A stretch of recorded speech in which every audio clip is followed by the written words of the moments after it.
You're listening to an Airwave Media podcast. We took it all. We brought them to our land. An endless night, ember hot and icy cold. The rage of the earth. We made this curse. Carved it in the blood on our backs. We did not see. We could not, but she did. And in the end... What will I become? Senua's Saga. Hellblade 2. Play it now with Game Pass. Recorded in Chicago, Illinois, with your hosts, Ken, Matt, Neal, and Jeff. This is Triviality.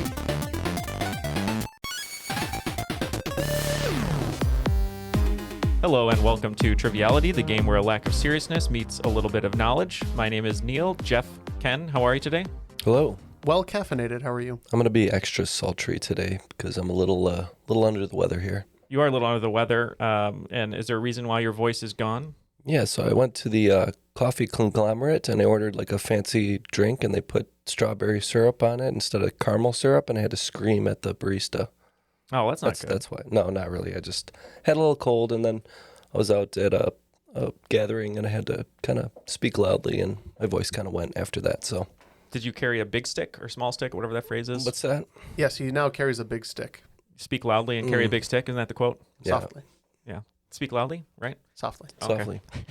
Well, speaking of someone speaking loudly and not speaking loudly today, Matt's not here. Nope. Matt is actually at SporkleCon, which is going on this weekend of September 25th. Yeah, at time of recording. And he's helping represent the show over there. So thank you, Matt, for doing that. And hopefully everyone over there is having a great time. And to our friends at SporkleCon, we were going to appear at the SporkleCon in Vegas, I believe it was, in 2020. But the invitation must have gotten lost in the mail for the 2022 event. But hopefully it will not get lost in the mail. Maybe next time. Because we would love to be there. And we had our bags packed, but it's okay. That's what happens. Is that the first time we've actually said where someone is and it's been legitimate? I feel like we just always make it up. I think it is, but Matt is actually not doing anything at SporkleCon. He's in the bubble room right now. Just enjoying. Yeah, he's making bubbles at the bubble room. So if you want to go to the bubble room to make some bubbles with Matt. Yeah, they do. I wasn't invited? Well, I know. It's a shame. But to make up for Matt not being hold on here. Before we move on, I think congratulations are in order to one of our people in the studio here. Oh, yeah. Jeff, thank you. Congratulations for drinking some coffee. This is delicious coffee you've Neal. made. Neal is engaged to be married. Oh, yes, I to am. Colleen. Mm-hmm. Congratulations to you both. Thank you very much. I appreciate it. So happy for you guys. Thank you. Yeah, that was a fun weekend. I'll dissect what happened on the September 2022 crop drop. So there you go. If you want to hear the full story, you got to join Patreon. You got to join Patreon to hear it. You got to join Patreon to hear the story. Or wait until he tells it on the regular podcast. I'm sure inevitably. It will. He's a few years of stories behind right now, though. So yeah. Yeah, I haven't gotten to. I think I've gotten past high school, or maybe I'm into high school. I don't remember. I think we're almost out of the college years. Yes. So now it's adult. So it's about to get good. Yeah, it's about 20 years still to go. It's going to get more embarrassing because I'm an adult. So everything that happens to me should not happen to an adult. Right. But we have some special guests here that are going to be making up for the absence of Matt. Our first guest coming to us from West Bloomfield, Michigan, right outside of Detroit, Oakland 5 supporter on Patreon, Jeff Foust. How are you, Jeff? Hi, I'm doing well. How are you? Doing well. Thank you so much for joining us today. Why don't you tell us a little bit about yourself and then who you're going to partner today with and the team name? Sure. I am a full-time business intelligence account manager for a property management software, but I do a lot of other things part-time. So I'm a part-time accounting professor at Oakland Community College. I am a part-time community theater actor, and I'm also a part-time podcaster. Oh, wonderful. And I remember you were telling me about your show. Would you like to plug it here to have folks check it out? I absolutely would. So the show that I write and host is called BeQuiz I Said So. It is a knowledge and trivia podcast made for kids. So it's early elementary, probably through early middle school. Sometimes the questions are a little harder. Sometimes they're a little bit easier. It's a quick 10-minute episode, usually once a week. All right, so we'll cancel Triviality Junior. Yeah, right, because we have someone doing it. We were kicking that around. We were. I was going to ask you, Jeff, Great maybe we can invite you back for the October Patreon bonus, and we'd love for you to give us questions for elementary kids just to see if we could actually get them one-on-one. Oh, sure. Absolutely. All right. We'll make sure to do that for our patrons. We're doing our version of Are You Smarter Than a Fifth Grader? Yes, exactly. And Jeff, who are you going to partner with today? And what is your team name? We like this one. So I've decided, because I like game shows and I like puns, I decided to partner up with Jeff today, and we are going to be Double Jefferdy. Perfect. Wonderful name. Very much approving of this team name. Mm-hmm. In that case, me and Neil will be the weakest links. We will be the weakest links. But links is spelled like the big cat. Right. So we're just a very feeble cat. And the lynx is one of the weakest cats because it's not as strong as the jaguar. Sure. But to play, we need a host. We need a host. And thankfully, from our friend Caitlin, Joyce Sine, who recommended we meet this person, and we are super excited that we did. Coming to us from Cary, North Carolina, right outside of Raleigh, is Megan Munson. How are you, Megan? Great. How are y'all? Great. Did I said it right? Raleigh? Raleigh, that's correct. Okay. Halfway through, I was getting very insecure. I was like, wait a minute. But anyway, tell us a little bit about yourself. And we love that you're wearing a Triviality crop top that the listeners can't see, but thank you for wearing that. Of course. I had to represent. My name is Megan Munson. I am a middle school English teacher here in Cary. I'm recently engaged as well. So congrats to you, Neil, and let the wedding planning begin. And you. Congrats to you as well. Very fun. Thank you. My fiance Ryan is downstairs watching after our dog Lily and watching football. So they're having a blast themselves. Oh, that's wonderful. And you wrote a game for us today, which we're super excited to play. And did you want to give a quick shout out to your trivia team before we get started who helped you play test? Yeah, so our group of friends, our trivia team helped me play test this game. Our name is Team Redundancy Team, so shout out to them. We play every week at Raleigh Brewing Company in Raleigh, North Carolina. Wonderful. And right before we get started, any preference on the rules read today? Classic. All right, so we're going to go to Darren, and let's see what kind of new voices Darren can bring us today. The rules of the game are simple. 20 questions split into 2 rounds worth 10 points apiece. At halftime, there'll be a special swing round designed by this week's host. After regulation, players will enter the final round with the points that they've accumulated and will have a chance to wager 0 to 30 points on 5 categorized questions. At the end of the game, someone will be named the cream of the crop. The cream of the crop. Darren, thank you for doing the rules read in the sound of a horse. We appreciate it. What does that mean? Well, it's like a horse language. It's like, I don't know, just like that kind of stuff. Okay. It's like whale noises, but horse. Just horses. Do you not speak the horse tongue? I don't. Before we get going, just want to say a shout out to our friend Paul Lawler from Ireland. He was recently in town, and we weren't able to meet up with him, but he asked for some recommendations of Chicago for hot dogs and food, beef, pizza, all that good stuff. And we gave him a long list. We hope you had a good time, Paul. Speaking of hot dogs, a lot of people consider Chicago to have the best hot dogs. And in honor of the hot dogs and the sausages, I was going to say sausages, but I tried to switch my accent. All the sausages. We got to know how the sausage is made. So let's throw the game over to Megan and Ken. Let's make that sausage. Let's make that sausage. All right. Question 1 in the category of European capitals. Valletta is the capital of what small island Mediterranean nation? I think we're good. I'm all set. Yeah. So small island nation, Valletta. Did you say Mediterranean? Yes. Okay. What about Crete? So we got 3. Yeah, we got basically 3 options. Cyprus, Crete, I think is one. And I'm trying to catch Jeff's eye here.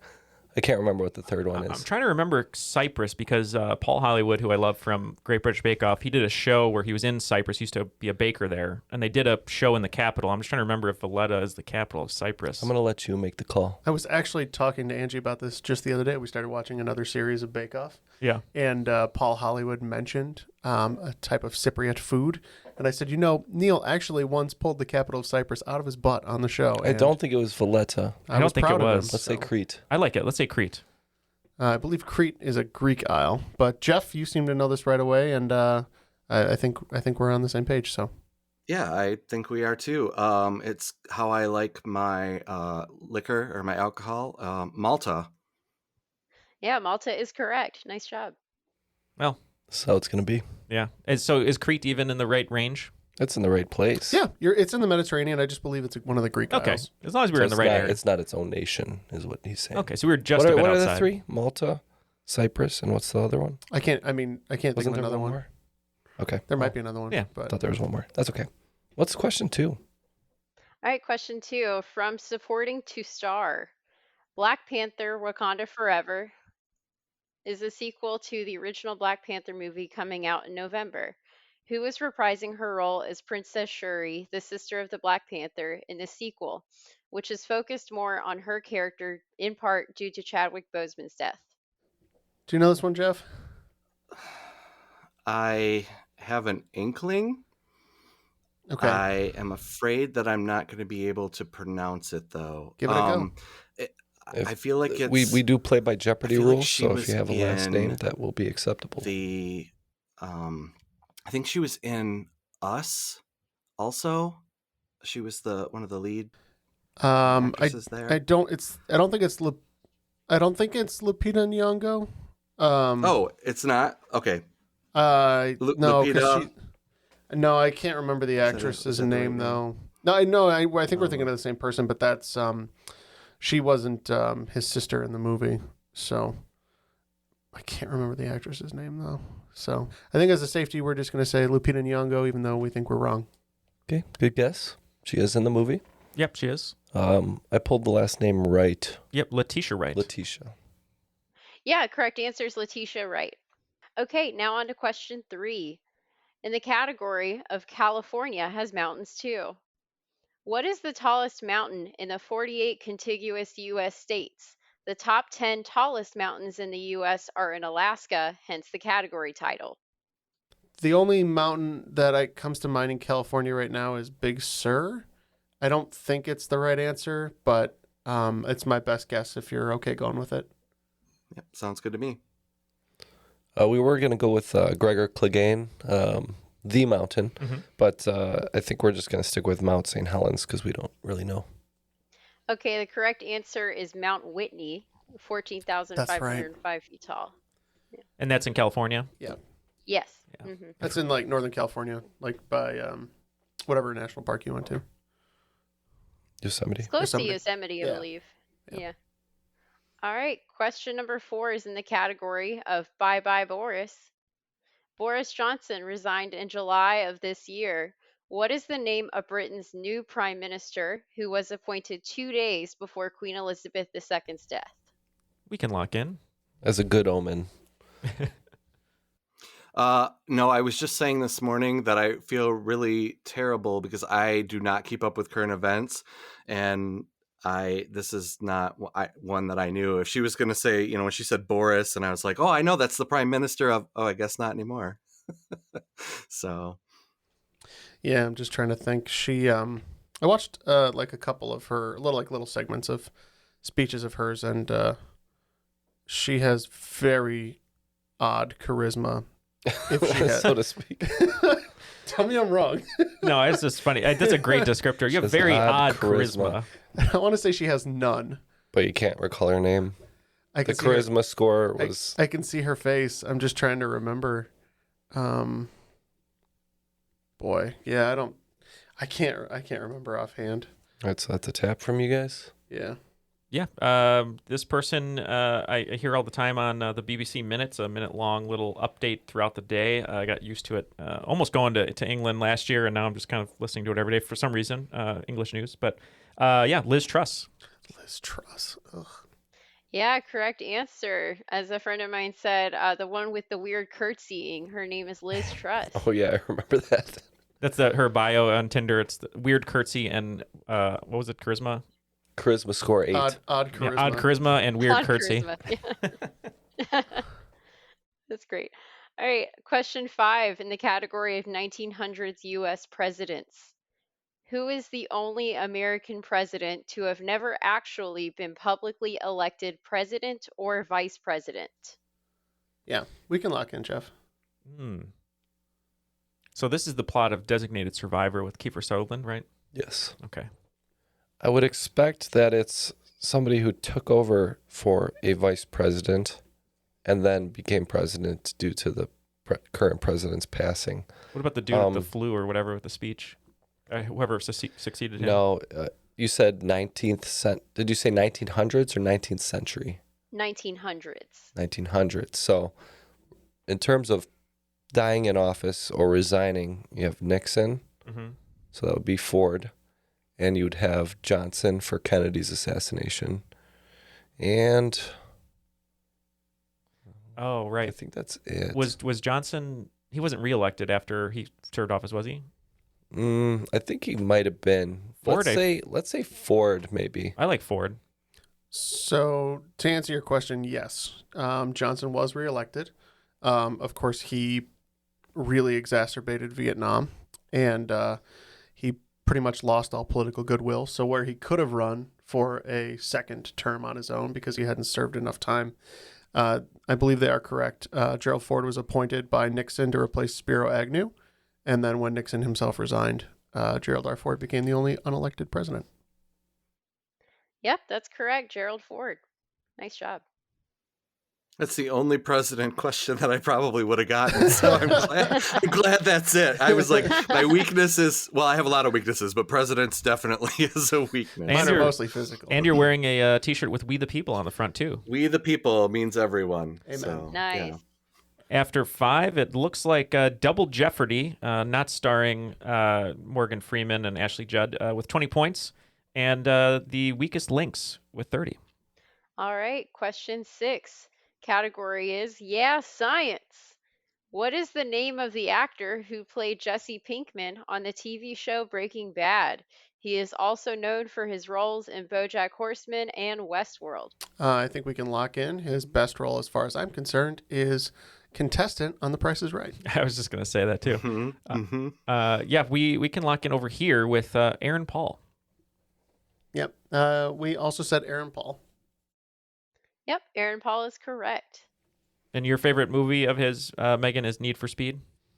Do you remember that one? Sure. Nobody remembers that. No one remembers that. That's why I brought it Is it based on the video game? Yeah. Ew. Did not do well. I sunk a lot of time in Need for Speed 3, though. Did you? I'll tell you that. Is it an actual game, or are you just racing? It's a racing game. It's a racing game, but like there's police too. So there are tasks, though? You're not just like driving in a circle or anything? No, it's you racing on a like Timed a street circuit, basically. yeah, like okay. a street circuit, and there's cops. I just love chase you. to think of the writers, what they hired, and like, how are we going to make an entire movie off of this?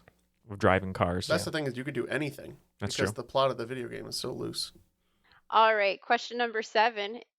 Last category was science, so this is called actually science. What is the hottest planet in our solar system due to a thick atmosphere that traps heat and leaves the surface around 900 degrees Fahrenheit? Do you know, Jeff? Well, the obvious choice being closest to the sun would be Mercury, but I'm not sure that is the correct answer. I'm gonna lock in for us. I say, if you trust me, I think I know it. I will trust you. Okay. Yeah. We're locked in. You saying Venus, Jeff? I am.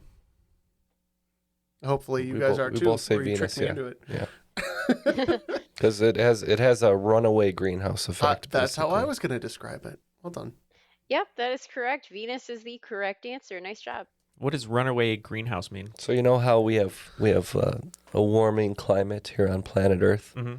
Well, they have the same on Venus. Except they've been at it for a while. Yeah. So the planet itself is just producing so much greenhouse gas that it's like basically just heated the planet to I see. enormous proportion. To the point where you can boil lead on the surface.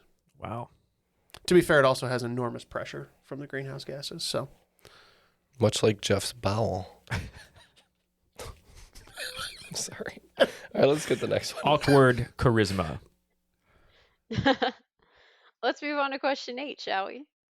In the category of Southern cooking, hominy is coarsely ground corn that is used to make what Southern dish? you got this, Jeff? I'm all set. All right, Yeah, I we're got this gonna one. We're we'll all set. lock in. It's got to be. I think I know this one from my cousin Vinny, right? Yeah, you're right. What the hell is a grit? It's got to be grits. Yeah, Because I remember I had grits on a film set once in Atlanta for the first time, and I ate, and I was like, "What are grits?" And like, "Oh, just eat them. It doesn't matter." So I'm eating them. I'm like, it seems like there's corn in here. And I can't. Isn't hominy what a cartoon coyote says when he sees a beautiful woman. How many? Yeah. I thought that was the prayer done in Catholic services. I'm fine with corn, though, if you want to go. Homily. Or with grits, I mean. Yeah. Okay. Yeah, so there's lots of different ways you can prepare it, but me being from the north, lots of butter, it's grits. Yep, grits is the correct answer. What's your preferred way of grits, Megan? Butter, cheese, hot sauce. Oh, okay. Nice. A savory combination. We should do some Triviality grits, because I don't know. Like I said, the last time I had it was probably like 6 years ago. So we'll try it. All right, question number 9. Bringing it home, North Carolina sports is the category title. The NBA team, the Charlotte Hornets, were around for 14 years before moving to New Orleans and later returning in 2014, thanks to North Carolina legend Michael Jordan. From 2004 to 2014, what was the mascot of the NBA team based in Charlotte? Do you remember when I said that presidents was my weakness? I forgot about sports. Yeah. I think I know this one, actually, bizarrely. I think Ken is correct, because that was the name I was going to come up with, and if it's the same, we're either both wrong or we're both right. Am I going to get a sports question right? An NBA one to boot? NBA? Unheard of. So, Jeff, your partner, Jeff, has said that the NBA is his best category. I don't believe that either of us have said that. Oh my God. Okay, so let's see. They moved to New Orleans, became the Pelicans. Yeah, I think we're going to have to tap. Okay. Yeah, we couldn't come up with that. I'm curious to see what you guys said. Maybe we just have Wildcats on the brain because we're the weakest links, but we said Bobcats. Yeah, they were the Charlotte Bobcats Oh. from 2004 to 2014. Mm-hmm. I might have known that because you know how I'm a fan of like bizarre logos and team names and colors and stuff. Yeah. Because I really like the Hornets logo, so I was like, whatever happened to them? Yeah. The green and purple, Bobcats. like. Boring. Yeah, they didn't stick around for too long. Michael Jordan said we need to bring the Hornets back, and he did. I love that Hornets logo. The retro one? Yeah, back in the 90s when it was like that teal or whatever, turquoise. And purple. Yeah, I had one of those starter Purple, jackets. yeah. Who didn't? I mean, that Yeah. was like the That was Barney, the one. the Barney Raptors, Yeah. like colors. Like you got to go for So I it. didn't even like them. I just love the colors. And yeah. All right, so this will be the last question of the first round. Question number 10, in the category of wild and wonderful national parks. The country's newest national park is the New River Gorge National Park and Preserve, which was established in December of 2020. New River Gorge is located in what state? No idea. Do you know? The New River Gorge. Well, first of all, what is a gorge? It's like a canyon, Okay. kind of. Is it like a canyon? I think so. Maybe we look for a state that has a lot of gorges. Let's just say Nevada. I like that. I don't know. Nevada. Home of the gorgeous gorges. Well, in my podcast, I literally just did an episode maybe 4 weeks ago about national parks. And I know that I said the newest one when it started, but did I say where it was? I'm trying to think back into my brain of what I said. I found a lot of information about national parks. River Gorge. Something like the Tennessee Okay. area. That maybe. makes sense to me because I was thinking maybe like West Virginia. I was kind of thinking in that like central east. Yeah, West Virginia is a good guess. Okay. They are the Mountaineers after all, right? Or something. Barbara Streisand, big fan of national parks and of gorges because of her famous quote, "Hello, gorges." Yes. I was hoping you'd say that. Anyways, you guys are saying West Virginia. We're saying Nevada. Yeah, so the category was called Wild and Wonderful National Parks because on the license plate of West Virginia, it says Wild Wonderful. Correct answer is West Virginia. Great poll, guys. All right, so at the end of the first round, Team Double Jefferdy picking up 40 extra points, bringing their total to 60. And Team The Weakest Links also picking up 40 points, bringing their total to 70. So narrowing the lead there going into the swing round. Before we go to the swing round, thank you to all our patrons for helping support the show and keeping us going. If you'd like to join all of our wonderful patrons to get a bunch of extra audio content, as well as some fun, crop drops and stickers and boxes and all that good stuff, you can go to patreon.com/trivialitypodcast. Anything to add, Jeff or Ken, on that note? That is all. Thank you both. Megan, what do you have in store for us today with the swing round? Sure. So I'm going to give you all a short summary of a classic work of either American, British, or French literature. There might be some of my opinion sprinkled in there. I'm also going to give you the year that the book was written in. I want you to name the title of the book that I'm describing. Cool. All right. Sounds good enough. Okay. Number 1, in the year 1856, a French book about a woman who has 2 affairs because she thinks that her husband is boring. Number 2, 1813, a book about a pouty man who eventually wins over the whip-smart girl after wearing her down and ignoring their differences in wealth. Number 3, 1952, a sad book about fishing and cutting your losses. Number 4, 1844, a French book about revenge, parading a life of excess and love that doesn't end the way you think and has a surprisingly casual mention of cross-dressing. Number 5, 1850, an American book about the love of a sweet, devoted woman and the dismal, pious man she happens to love. Number 6, 1954, a British book about privileged boys who suddenly have to work together. Imagine that. They solve their problems the old-fashioned way, through power and violence. If the storyline had featured young girls instead, I wonder if things would have happened differently.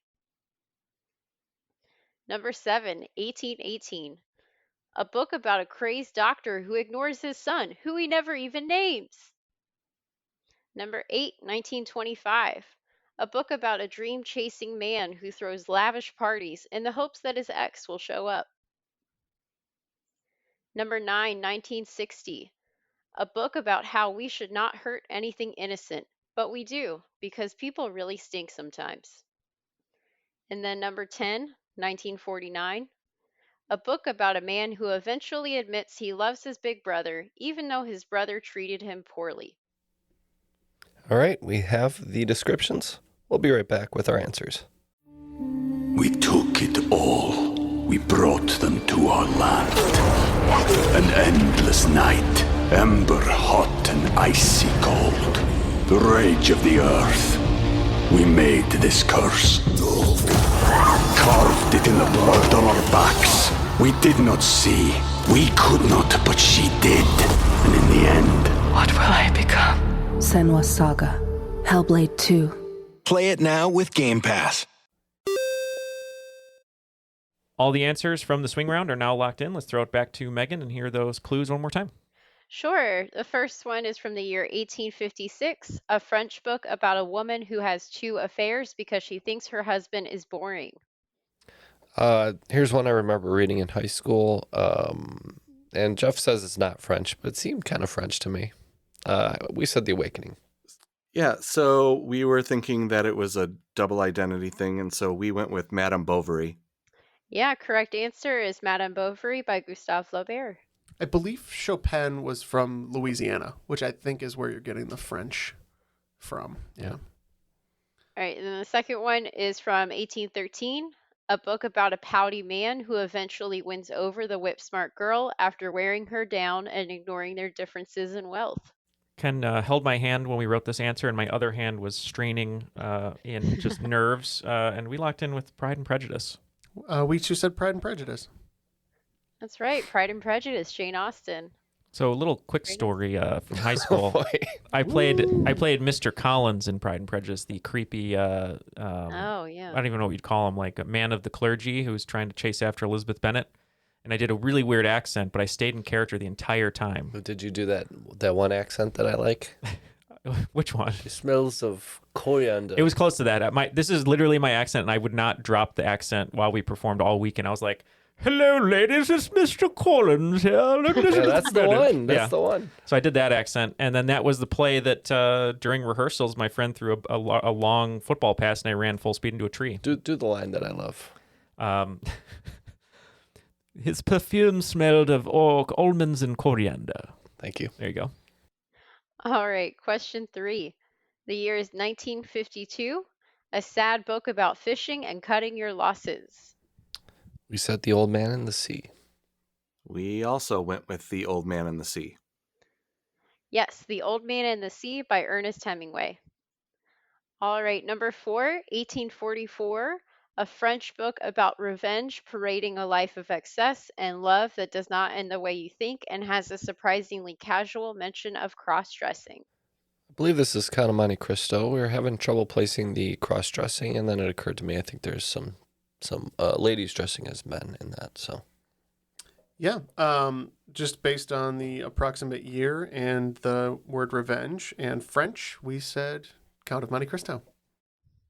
That is correct. Count of Monte Cristo, Alexander Dumas. Yeah, the cross-dressing is a very minor character. A lady who's supposed to get married and she doesn't want to. She runs away and she's dressed as a man. So it's very minor. Yeah. All right, number 5, 1850. An American book about the love of a sweet, devoted woman and the dismal, pious man she happens to love. This one we were kind of discussing back and forth. We were kind of latching on to the word pious, and we just thought the time period seemed right, so we said Scarlet Letter. We also went with The Scarlet Letter. Yes, the dismal, pious man is Reverend Dimsdale. The Scarlet Letter by Nathaniel Hawthorne. That's correct. Neil, is that why your back tattoo is the giant A? It is. It's because of that book specifically. Allegedly. Allegedly. All right, number 6, 1954. A British book about privileged boys who suddenly have to work together. Imagine that. They solve their problems the old-fashioned way through violence and power. If the storyline had featured young girls instead, I wonder if things would have happened differently. Not as happy as the SpongeBob episode with the magic conch, but we said Lord of the Flies. Can I have it now so I can talk? No? Absolutely. Thank you. Lord of the Flies. Yep, Lord of the Flies, William Golding. That's correct. Nice. Number 7, 1818. A book about a crazed doctor who ignores his son, who he never even names. Frankenstein. With modern Prometheus. Yeah, we also picked up on the clue about not naming your son, and we also went with Frankenstein. Yes, that's correct. Frankenstein, Mary Shelley. Indeed.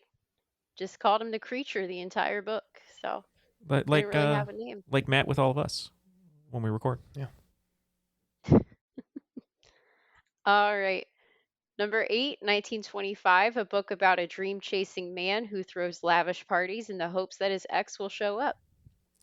A book I casually read in one fell swoop last year while substitute teaching, Great Gatsby.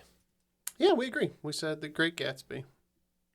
All right. Thank you for substitute teaching as a public school teacher. Correct answer is The Great Gatsby It's great. by F. Scott Fitzgerald. It's great to do that because then when the kids complain about like having to read a chapter, just be like, I just read the whole book today. So just do it. Yeah, exactly. All right. Number 9, 1960, a book about how we should not hurt anything innocent, but we do because people really stink sometimes. We tossed around To Kill a Mockingbird, but eventually we went with Silent Spring. Yeah, we actually just landed on To Kill a Mockingbird, so that's our answer. Correct answer is To Kill a Mockingbird by Harper Lee. All right, last one, number 10, 1949. A book about a man who eventually admits he loves his big brother, even though his brother treated him poorly. We didn't know this one, and I think we missed a joke. But we said Catcher in the Rye. Yeah, I remember the book being written in a square, which is pretty heavily security ridden now, and we said 1984. Yep, 1984 by George Orwell, indeed. Man, Big Brother was a nice clue there. Yep, Big Brother, indeed. And then it was written in 1948, going back to what y'all were talking about, published in 1949. Yeah, I always remember the published year because I just invert the 8 and the 4. After the swing round, it looks like team the weakest links is only going to pick up 35 points. bringing our total to 105. But Double Jefferdy playing perfect that round, picking up 50 points, bringing their total to 110 and a lead going into the second round. But don't worry, guys, you're not too far behind. So not yet ready to say that's the way the sausage crumbles. All right. Round 2, question number 11. Let's start round 2 with a bang. What is the name of the pub in the 2004 movie Shaun of the Dead that he and his roommates say they should go to during a zombie outbreak to grab a pint and wait for this all to blow over? Just rewatched this movie a couple months ago. Yeah, we're good. Love Edgar Wright. Jeff, do you know this one? I don't, so go right ahead. All right. First, we're gonna get Mom, and then blah blah blah blah blah. We're gonna go to the Winchester, where Dogs can look up. I believe where the soup of the day is bred. That's Hot Fuzz. I know. Yeah, the Winchester. Yes, correct answer is Winchester, which is why we said let's start round 2 with a bang. Number 12, category is called a Himalayan kingdom. What is the name of the tiny landlocked country that is surrounded by China and India? Bangladesh and Nepal are nearby, but they do not share a border. Yeah, Jeff and I are going to lock in an answer here. I think we're in agreement. I love that it sounds like Geography. he's playing with himself. Yeah. Geography That's the title of my is section. Jeff's subject. I think he over-explained a previous question on one of our other games and might have revealed that the other landlocked country in this region might be Bhutan. Okay. So that's what we'll say. Sounds good to me. Yeah, we also went with Bhutan. Thanks, Jeff. Yes, Bhutan is correct. I think we were talking about their flag because it's the one with the dragon on it. No, we were talking about landlocked countries. Oh, no, that was doubly landlocked. We were talking about... Yeah. So Jeff's over-explaining helped us. Yes. Good. In the future. In the future. All right, question 13. The category is not your average college meal. Tonkatsu ramen is a type of ramen dish that typically is stewed with and features what protein? You good, Jeff? I'm good. I ordered tonkotsu like once a week. Yeah, so I was working at a ramen restaurant over the pandemic and delivering to Jeff tonkotsu ramen about once a week. So pork. Yep, we locked in with pork. Pork is correct. All right, question 14 in the category of sports. David Ortiz, also called Big Papi, is one of the most famous MLB players of the last 20 years. He famously played 13 successful seasons for the Boston Red Sox. He did, however, play for 5 seasons with a different team from 1997 to 2002. What was this team? Neal, care to lock in? I can lock in for us. I'm trying to think. I just always associate him with Boston, but we'll lock in. I'll take a stab. I'm going to say the Baltimore Orioles because I have no idea. I always associate Big Papi with the Red Sox, so I'm not too sure. I know I should know this. I'm just going to go with an American League team because I feel like I don't remember him being in the National League. So we're going to say he was a member of the Toronto Blue Jays. I think they're in the American League. I don't know. I think so. All right, correct answer was the Minnesota Twins. Ooh, so close. Just over the border. Yeah. All right, number 15 in the category of nostalgic television. What sitcom starred Suzanne Summers and Patrick Duffy in a Midwestern take on the Brady Bunch? The show ran for 7 seasons from 1991 to 1998. Jeff, looks like you and I are both in on this. Wonderful. Absolutely. I spent many a year living in a van in my uncle's backyard. So Down by the river? Just step by step. Day by day, yeah. Step by step. This was like the one that I didn't want to watch in that TGF lineup. Yeah, it was definitely in that really great TGIF lineup with Family Matters and whatever else was on there. I can't remember. Full House at one point. But yeah, Step by Step for sure. So yeah, we also went with Step by Step. Yes, that is correct. Step by Step. Patrick Duffy. I think they did a fun thing with him on, was it Robot Chicken or South Park, maybe, I'm thinking. Anyway, after 5 questions in the second round, the teams are staying equal, both picking up 40 points, which brings the Double Jefferdy to 150 and us over here at the Weakest Links at 145. All right, number 16. The category is called The Day Alaska Turned Blue.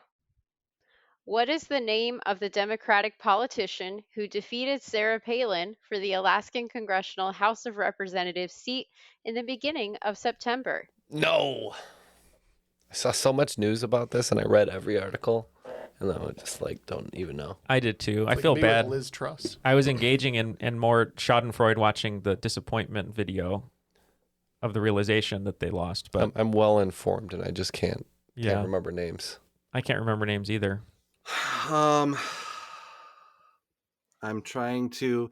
She is a native Alaskan, and oh my God, what is her name? It's her first name is Mary. Her first name is Mary. Oh, I remember. Mary Peltola. Okay, Cool. Mary Peltola. that's what we're gonna lock in with. Good poll. We can't remember, so we're out. Johnson. Yeah, that was a great poll, Jeff. Correct answer, Mary Peltola. Very nice. Wow, Politola of the game. I hate that that's the way I'm gonna remember it. That's my job. All right, question 17 in the category of Southern agriculture. Former President Jimmy Carter was known for many things, including that he came from a farming family in Georgia. The Carter family ran a farm growing what product? Love it. One I actually know about presidents. Peanuts. I like to raise peanuts. Neil was born in Georgia, I was so on a peanut farm. That's why I'm in not. downtown Atlanta in a hospital. Well, the room, it's a ward. It's just all made of It peanuts. was full of peanut bags. Yeah. Of course, it was full of peanuts. There was all little kids in there, little peanuts. What? Do you not also call children peanuts in an endearing fashion? I feel like if Jeff was a politician and he went to events, he'd be like, "Oh, look at this little peanut." I I feel over like here." he'd be arrested. Going 1968 Democratic National Convention on people. The man will not stop kissing children on the head. Did you go peanuts as well, Jeff? Jeff, I believe we were in agreement. It was peanuts. Yeah. All right, we're all peanuts here. Yep, correct answer is peanuts. Do you think a peanut farm smells like something? Do peanuts smell? I don't know. I don't think they have much of an odor, especially if they're like shelled peanuts. Is this where you garden peanut butter? Unshelled. Unshelled peanut butter? Not deshelled. Whatever that word is. Peanuts. We know nothing about I think peanuts here. Isn't it shelled? I think You shelled you means shell remove something. them, right? So I don't know what they were right, called yeah, when yeah. they're not Husked. shelled yet. Husked. Whole. Pre-shelled. Yeah, whole. Shucked. Whole peanuts. That's the word. Thanks, Megan. Apologies to all of our peanut farmers who listen to the show who are just rolling in their podcast rooms. They're peanuts. Their peanuts. And their peanut money. All right, question number 18. The category is called I'm Gonna Need Another Drink. My fiance Ryan has been homebrewing since the start of the pandemic in 2020, so this question is directly from him. Which specific ingredient determines the difference between an ale and a lager? My first thought is hops. Does that sound right?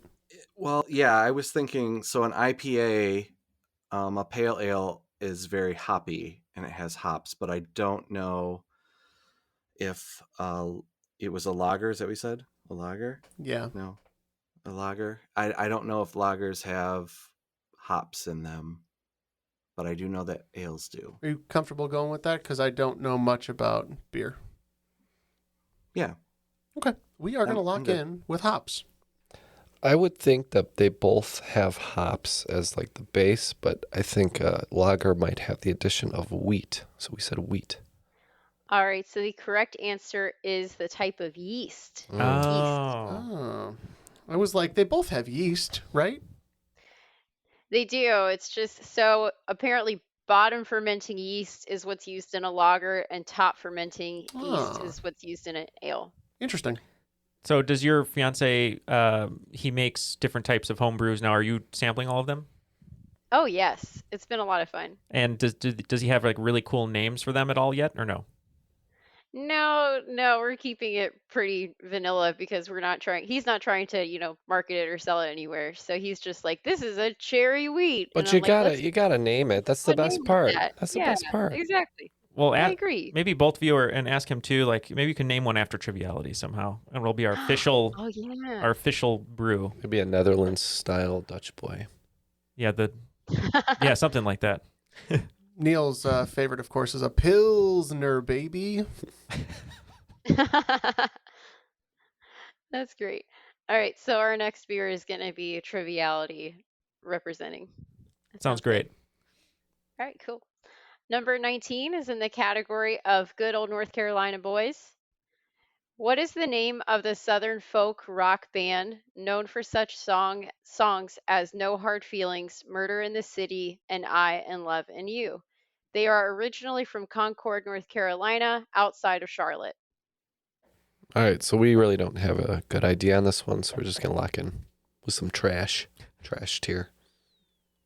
What comes to mind? So I don't know. I wasn't thinking something old. I was actually thinking something more modern, like because that's been more. There's like been a lot of resurgence of like folk, country rock bands, and so I don't know why, and I don't know where they're from, but like the style, and maybe this will help. Like maybe you'll get some ideas from it. But I was thinking like the Lumineers. Okay. You know how there's like a lot of like banjos and a lot of like, but it's honestly, rock. I'm fine with that. All the Southern rock bands I was thinking of in the 70s, none of them came out of North Carolina. I could think of a few from Georgia and even a couple from like Louisiana and Florida and all that. But yeah, if you want to go like something like that more modern, I think that's a perfectly good way to go. So Okay. Yeah, then I guess we'll go with the Lumineers. Yep, we wrote down the Lumineers, but unsure. We also wrote down Alabama Shakes, thinking the name was kind of a joke, but we went with Lumineers. Okay, so no points here. The correct answer is the Avett Brothers. Oh, okay. Oh, I've heard of them. Every time I used to go into Starbucks, actually, I think when I worked there, they were always hawking Avett Brothers albums. Okay. Yeah. It's a good guess, though. But we all know the best band from North Carolina. He is legend. Oh, I thought you were going to say Charlie Daniels. No, he is legend. Who wrote Devil Went Down to Georgia. Is this your favorite band, Megan? Yeah, definitely one of my favorites. They're great. They're awesome. Awesome. Yeah. Mm-hmm. All right. Well, number 20 is in the category of Sweet Chili O Mine Burger of the Day. Bob's Burgers is one of my favorite shows, so of course I had to include a question referencing Bob's Burgers. Lynn, kids, please. The show features a family of 5 as they try to run a burger restaurant in coastal New Jersey. Of the 5 main members of the Belcher family, which of the characters is the only one who's voiced by a woman? I need the character name, but I'll give you a bonus 5 points if you know the voice actress's name as well. I can put you out of your agony, Jeff. I've got both. Thank you. You're welcome. Thank you. Give me 1 second. Although I want to see if the name in my head is the right one or not. So I know the actress's name, but I don't watch the show whatsoever. It's this. I feel like it's like K something S. S last name. Wait, Kristen Shaw. There you go. Yeah, there you go. KS. Son of a bee. All right, so we have locked in with Louise as the character and Kristen Shaw as the actress after some thought. Yeah. All of the others are voiced by men, including Tina, who's my favorite. And we said Louise Belcher, who's voiced by Kristen Shaw. Oh my God, kids, please. Ken doing his best H. John Benjamin over there. It's extra good today because I'm a little sick. Yep, the correct answer is Kristen Shaw. Louise is the character name. So Louise Kristen Shaw is the actress's name. Nice job. At the end of regulation, it looks like Team The Weakest Links picking up 25 points, which includes the 5 bonus points of the last question, bringing our total to 170. But furthering their lead going into the final round is Double Jefferdy, who picked up 35 points, including that bonus question, bringing their total to 185. So what are our categories, Megan, for the final? Yes. So the 5 categories are Washington, Minnesota, Colorado, Virginia, and North Carolina. The wagers are now in for the categories, and we're going 15s all the way down at Team Lynx. And the other team, the Jeffs, 30s all the way down. We'll see which strategy pays off. So I hope these are hard. Washington is the category. What famous African-American musician from Seattle, Washington, was known here in the States for his famous covers and being a member of the 27 Club? He achieved more success in the UK during his short career. Number 2, Minnesota. Minnesota is a beautiful state known for its many lakes and naturally preserved areas. There are many state parks in Minnesota, but only one national park, which is close to the Canadian border. What is the name of that one national park in Minnesota? I would love to go on a trip to this park. Number 3, Colorado. Colorado obviously has many beautiful mountains that make it a popular destination for outdoor recreational activities. There are many 14ers in the state, meaning mountains that are more than 14,000 feet tall. How many 14ers are in the state? And I'll give you a plus or minus 6 for this one. Number 4, Virginia. Virginia obviously had a strong influence in colonial times as it has been home to many presidents. Specifically, how many U.S. presidents have been born in Virginia? Half of them were founding fathers, and I'll give you plus or minus 1 for this one. All right, number 5, North Carolina. What is the name of the country's longest running outdoor drama, which has been playing in Manteo, North Carolina since 1937? The play depicts the first settlement in the United States, which was ultimately unsuccessful. The play title alludes to the nickname of this colony. State legend Andy Griffith spent a few summers starring in it as Sir Walter Raleigh. All right, those are the questions, and we'll be right back with the answers. Hey people, guess what? We're back, and we have our answers. So let's have the questions one more time, see how we did. I think it's going to be another big L for the Lynx. Spoiler alert. It felt like a real nice fireside chat. Like, hey y'all, how you doing? Let's talk about the state of things. Read some poetry. All right, well, speaking of the state of things, our categories were all states. These were specifically states that I traveled to in the last year, so I wanted to give a shout out. Yeah. North Carolina, though, I mean, I had to include that just because it's my home state and everything. So the first one is Washington. What famous African-American musician from Seattle was known here for his famous covers and being a member of the 27 Club? He achieved more success in the UK during his short career. Yeah, we wagered 15 all the way down, as Ken said before. We think this is a person who was always part of an experience. We said Jimi Hendrix. Yeah, we also thought with the 27 Club and African American, we went with Jimi Hendrix. Yes, that is correct, Jimi Hendrix. Yeah, we went to Seattle. Ryan and I went to Seattle for spring break last year, and we went to the Pop Culture Museum that's there, which was amazing, totally worth every penny. And there was a section for Jimi Hendrix, and we had no clue that he was from there, and it was really awesome. We got to see his guitar from Woodstock and everything. It was great. Nice. That's awesome. And I believe a friend of mine sent a picture from the Pop Culture Museum. They actually carry Being Patrick Swayze there, so you can find it there. Very cool. Yeah. You wrote a book? Yeah. We haven't talked about it in a Feels while. like it's been years. All right, let's get the next one. Sure. Number 2, Minnesota. Minnesota is a beautiful state known for its many lakes and naturally preserved areas. There are many state parks in Minnesota, but only one national park, which is close to the Canadian border. What is the name of that one national park in Minnesota? I would love to go on a trip to this park. So she said, I'd love to go on a trip. So we said maybe something Falls. Since we couldn't think of a clever answer, we just said Sioux Falls. That's funny. I like it. Sioux Falls, not in Minnesota, but that's okay. Yeah, so we also kind of picked up on the clue, but Jeff got this one, and we think it's Voyageurs National Park. Named after the Star Trek. Yeah, correct answer is Voyageurs National Park. Okay, good to know.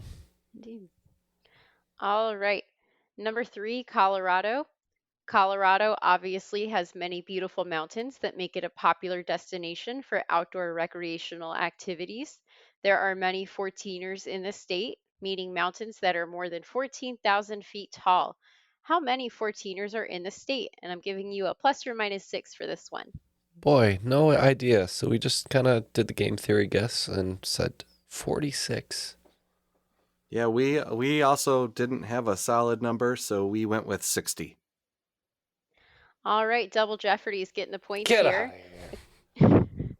Correct answer is 58. So the range of 52 to 64 is okay with me. Future's looking bleak, Neal. It's looking very bleak. Finding your way down to Bleecker Street. There you go. All right, our 4th question is Virginia. Virginia obviously had a strong influence in colonial times as it has been home to many presidents. Specifically, how many U.S. presidents have been born in Virginia? Half of them were founding fathers, plus or minus 1. We guessed 4 were founding fathers, and we multiplied it by 2, and we said 8. Yep, we also went with 8. Yes, 8 is the correct number. Nice job.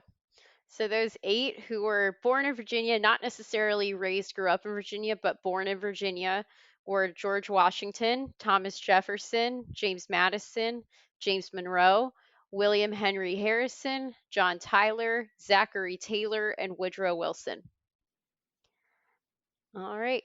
And then our last question, North Carolina.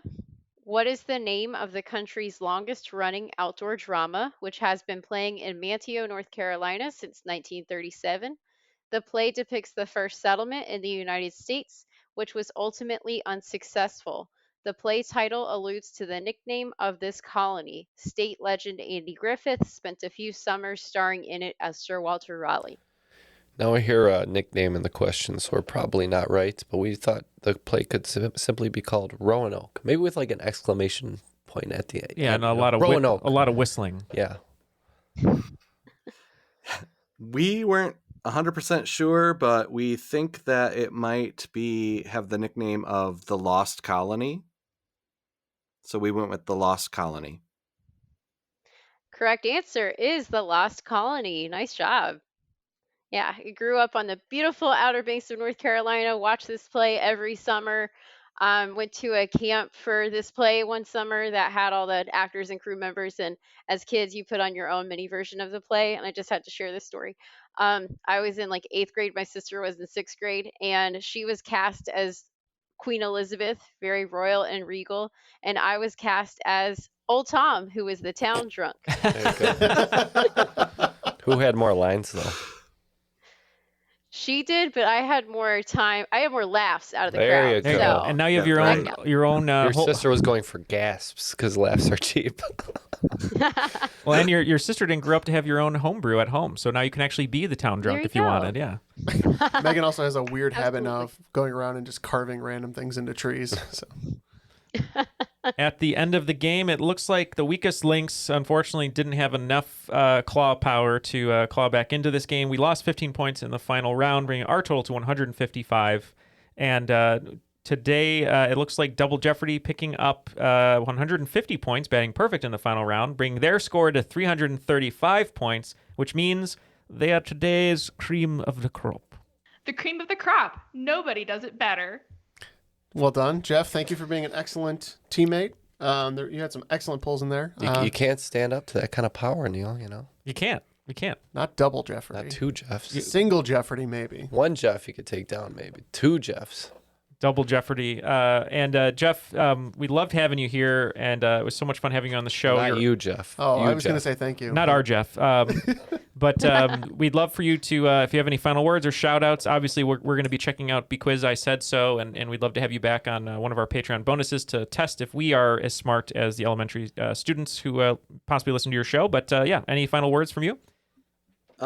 thank you so much for having me on here. I've been looking forward to doing this for quite a while. And yeah, check out BeQuiz I Said So wherever you can find your podcasts. And if this episode happens to air before November, then I encourage everyone, please register and vote like your life depends on it, because some of them do.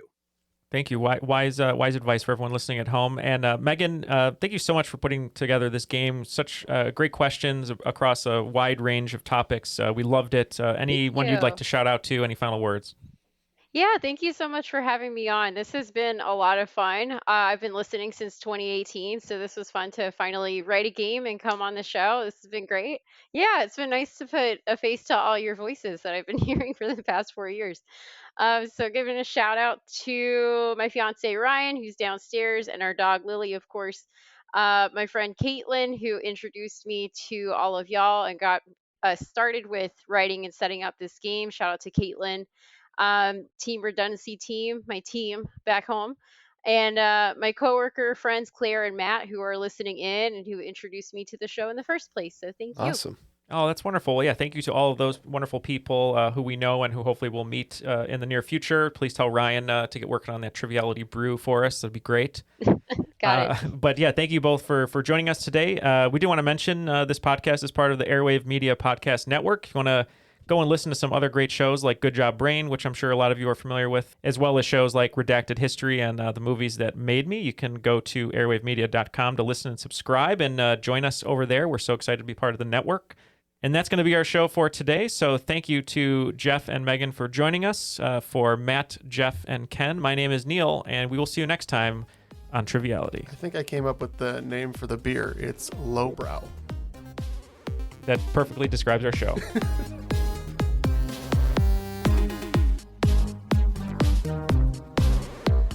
Sorry, y'all cut out there. Yeah, you cut out. Scarlet Letter. Scarlet Letter. Scarlet Letter. Not back yet. Scarlet Letter. Scarlet Letter.